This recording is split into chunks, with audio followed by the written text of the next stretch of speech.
Hello viewers, I am Professor Dr. Ahmad Bilal and you are watching Research Excellence at UOS Web TV.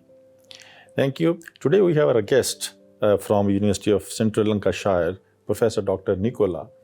She's a Professor of Nutritional Sciences and Director Research for Center of Global Development at University of Central Lancashire.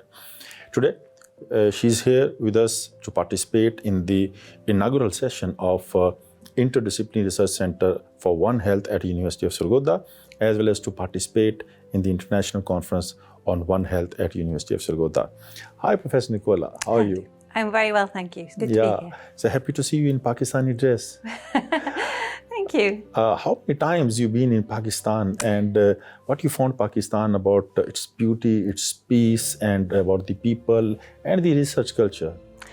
I've been coming to Pakistan for over 20 years now. Oh. So I think that must be at least 20 visits because I try and come every year, sometimes twice a year. I find the Pakistani people, the hospitality here is second to none in the world. I've traveled to many countries, but here I always have the warmest welcome and the friendliest reception. So I have developed some long-term research collaborations here, and my research collaborators I now consider my friends.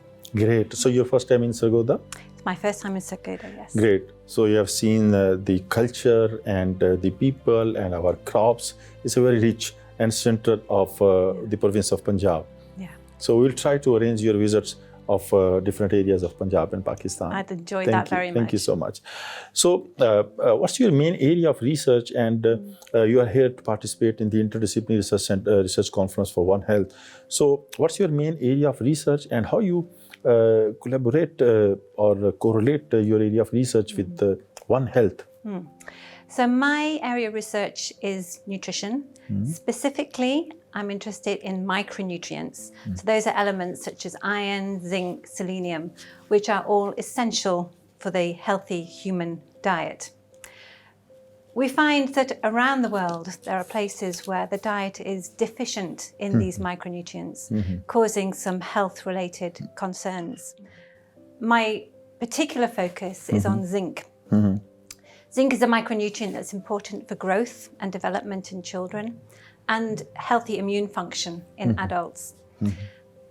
So there are places where the diet is depleted in zinc because zinc is primarily found in meat products. And there are many communities that focus on a more vegetable-based diet and very rarely eat meat. Therefore, their diet can quickly become deficient in zinc, which has these consequences for health that will last a lifetime. So my research has been focused on sustainable solutions to improve zinc intake at a population level, not just in individuals, which can be readily resolved using supplements, but that's not something that can be used on a population level. So my research is looking for ways we can address this on a very large scale. And my most recent work has been working with agriculture specialists to look at ways in which we can enhance naturally the amount and levels of micronutrients such as zinc in staple foods that everyone can afford. They're eaten by everybody, and there are no particular barriers to even the poorest communities being able to access these nutrient-enriched foods. Great.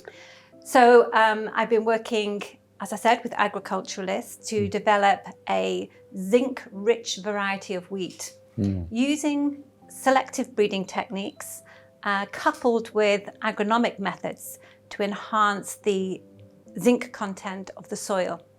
In this way, we have shown that we can double the amount of zinc in the grain, in the wheat grain, which translates into a doubling of the amount of zinc in the flour that is milled from this grain, compared with standard varieties. Great. So our research has also investigated whether consuming this zinc-rich flour over a 6-month period can translate into some health benefits. And we have shown that this is the case. We showed that over a 6-month period, we were finding there were lower in infection rates in adolescent girls and in children after they'd been consuming the flour. Okay. So have you conducted these trials in Pakistan? We have. And is you collaborating with some researchers in Pakistan? In fact, our trial on the zinc-rich wheat, which is called Zincol 2016 because it was released in 2016. Okay. Our trial was the very first effectiveness trial of zinc biofortification in Pakistan. Okay. And we did this in collaboration with a number of universities, both in Pakistan and in the UK. Okay, great. So in Pakistan, the study was focused up in the northern regions near Peshawar, in some communities around the brick kilns in that area, where the diet is very low in meat content, very high in vegetable content. Great. And so the prevalence of zinc deficiency was very high. And we were able to show a positive impact of the biofortified flour in this community. Great. We wish we have agriculture college at University of Sargodha, and I wish that you can collaborate with our researchers so that you can bring this technology in Pakistan as well as particularly in this region. And I will try to engage some of our researchers with you so that they can take the benefit of our research. Thank you. If you talk about the ecosystem of One Health, it relates to human health, then animals' health, and then the climate health. Yes. So what do you think that how the concept of One Health is useful for research and how we can inculcate the concept of One Health for the research? Yeah, I think One Health is a brilliant concept for bringing together different subject disciplines. As I mentioned, I'm a nutritionist, a human nutritionist, but I also work with agriculture specialists in my research.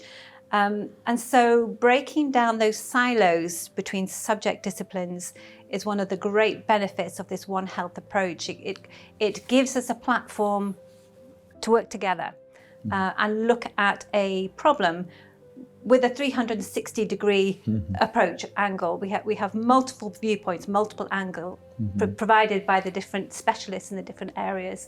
And so it provides a more holistic solution to the challenges that we're facing in human health, in animal health, in plant health, and also in terms of the climate health. Great. So what do you think that, how much is the potential for collaboration between the researchers of UK and the researchers of Pakistan in order to improve particularly the area where you are working to enrich the zinc in wheat and some other areas related to One Health? I think there's enormous potential. I think we have great talent and great expertise on both sides, both in Pakistan and in the UK, and working together can create synergy between those expertise and those techniques. So I think as my own experience with working with universities in the north of Pakistan has already shown, when we work together we can achieve so much more. We all bring something different to the table, and it's a very mutually beneficial research collaboration. So yesterday you have seen that vice chancellors from 25 universities, they participated in our conference, and they are resolved to work together for the benefit of a larger community. So we wish that our One Health Center in the University of Sargodha and this national network of One Health, we can collaborate internationally and with the UK universities, particularly for your university, because you are doing on One Health a lot of work, and particularly the founder of our Center for One Health is belongs to you, Professor Hassan. So can you explain some sort of collaborations that how we can collaborate the network of universities in Pakistan with UK universities? I mean, I have to say, first of all, to see 25 vice chancellors in the room yesterday was quite something, quite an achievement. So many congratulations on that. It was phenomenal. And it gives me great excitement and great hope that this will take off and really become a unique worldwide network. I think collaboration with our university, we're very excited to be part of this. We're very excited that Professor Hassan has introduced us to this network, and we are looking forward very much to working with colleagues in Pakistan. I think in the long term, these kind of research relationships depend upon mutual trust, mutual benefit, and establishing good relationships. And I think in the short term we need to work on this and look forward to exchanges between faculties, joint conferences such as the one that we're engaged in at the moment, and building those. It will take time, building those relationships over time. But I think with the momentum that you've already generated here, I think there's enormous potential to carry this forwards and to be very successful. Great. Viewers, one thing since a few days I'm seeing, that is tears. Whenever I talk about the One Health, because it pertains to the health of an ecosystem, belongs to human, animal, and the climate. So the same tears I have been seeing in the eyes of the founder of Interdisciplinary Research Center for One Health, Professor Dr. Qaiser Abbas. He is the Vice Chancellor, University of Sargodha. The same tears I have been seeing in the Chairman, Higher Education Commission of Pakistan. Literally, I have seen the same tears in the eyes of all Vice Chancellors who participated in the inaugural ceremony of One Health Center. And the same tears I have been seeing in the eyes of Dr. Nicola, because this pertains particularly to the women who are facing high disease of breast cancer and other sort of diseases, that we can use this the efforts of this center to fix these issues, particularly in the poor countries, lower income countries, because the methods are unique, the methods are cheap, and this is the way that how we can serve the community in a better way. Thank you very much, Dr. Nicola, for your time, and we are really happy to serve you in Pakistan, in University of Sargodha. And thank you very much, viewers. And please stay in contact, and we'll continue. Thank you. Assalamu alaikum.